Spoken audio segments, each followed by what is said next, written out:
Right, as soon as I clicked go live, the wind got up, so hopefully you can hear me. Just out on my walk. I'm on the skyline. I haven't been out here for a few weeks, so I thought I'd do this wee walk today. I'm going to go around the skyline, come off it by where, what is it? Whatever wood it is, where the park run starts. I'm going to come off there, go down into Monkton Combe, and then back along the canal. Should be about 10 miles or so, a little bit more. After a bunch of squats this morning, so my legs are a bit feeling it, but that's cool. I can still do it. It's just walking, right? The more you do, the easier it gets. Anyway, how to make sure you never ever win, right? I added the ever because it just like exacerbates it, doesn't it? Makes it sound even harder. But how to make sure you never win, right? I want you to imagine if you never approached your wife on that time when you saw her wherever it was, or you bumped into her or whatever, or you arranged a date or whatever, if you never went. I want you to imagine if you never went, if you never applied for jobs.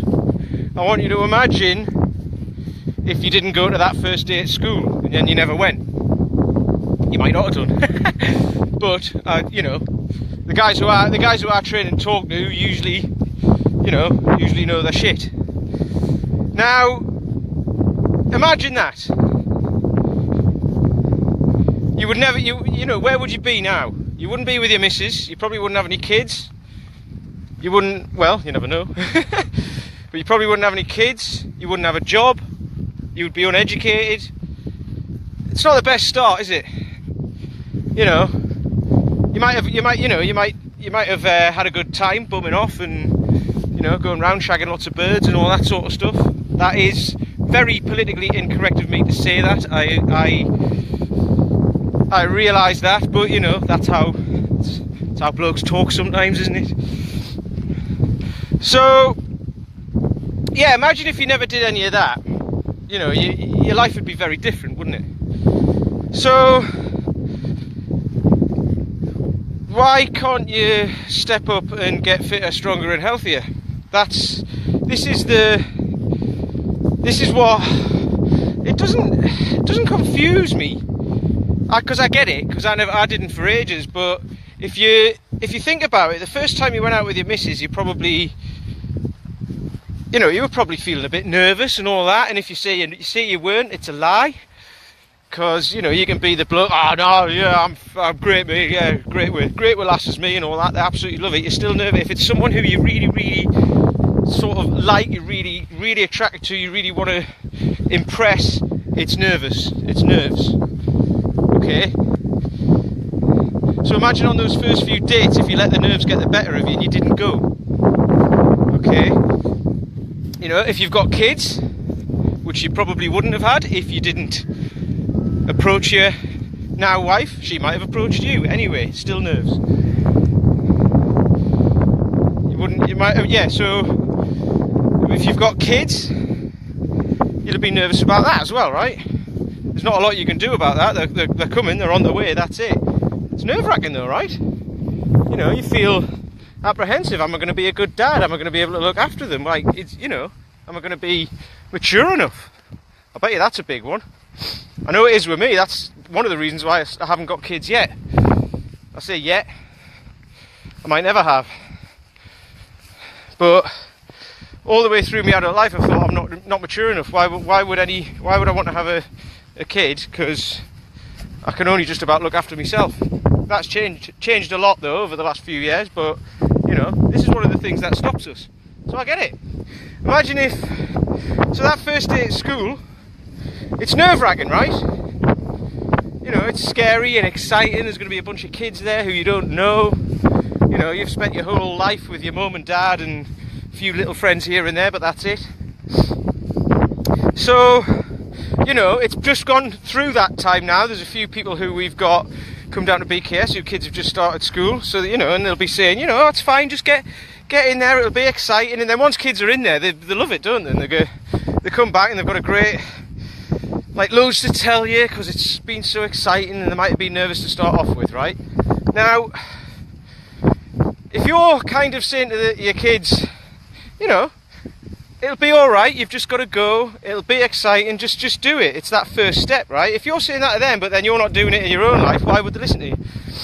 So this is another one of those things of being the example. You know, you're trying to get other people to do something, so you've got to be the example and do it yourself. You know. So it's like I keep saying about telling the kids to get off the Xbox and get out and do some exercise. If you're not doing that, why would they? It's getting really windy now. If you're not doing that, why would they? So it's the same with, you know, just get up and go to school. You'll get the benefit of it and all that. So, and then you might be saying, "Oh, I'm sick of my belly. I'm sick of being out of shape." So, you know, your kids might turn around and say, "Well, why don't you get off your arse and go and do something about it, like you told me to?" Funny how things come back to you. If your kids said that to you, you'd fucking listen, wouldn't you? You know, I can say it till I'm blue in the face. I do. I say it every day on here. But it doesn't matter because you don't know who I am, so you don't care. But if your kid says it to you, changes everything. Changes everything. So anyway, a little bit of a thought for you there. If you keep doing what you've always done, you'll always get what you've always got. Okay, so, you know, those first dates with the missus, having kids, first day at school, going for the job interview. Going for the job interview. If you didn't go for a job interview, if you didn't put yourself out there, you wouldn't have got a job. Your life would be very different. So those are the things. They're uncomfortable, they're scary, but you've done them, and it's better on the other side, right? It's better on the other side. And it's the same with fitness. It's better on the other side. So there you go. Quick story for the end. The one guy who comes to us at BKS didn't like his job for 2 years, and then he kept moaning about it, saying he didn't like it, and it was like, okay, that's fair enough, and then he's done something about it. He wrote to another company and said, "I've looked at your company, here's why you need me." They got him in, had a chat with him, he's changed jobs. Brilliant. So there wasn't even a job there for him, he just told them that he needed them. That's confidence, right? And it was always in him to do it, but he wasn't doing it for some reason. So, you know, I'm not saying it's because he joined us that's why that happened, but it gives you kind of that mental toughness, thinking about this sort of stuff, thinking it over, thinking about it every day. It gives you that mental toughness to be able to do stuff like that. It gives you the confidence to be able to do it. It gives me the confidence to be able to do these videos, which I was shit scared of at the very start. So have a think about that. If you want to know more, hit me up. Hit the link below, which is help. You know, all of this stuff is in there. It'll help you out with that. It's the little first steps. So this is the first steps on an exercise program that'll keep you going for ages. It's very super simple. Anybody can do it. If you don't click the link, you'll stay exactly where you are. And if you're unhappy with that, good luck with that. So, until tomorrow.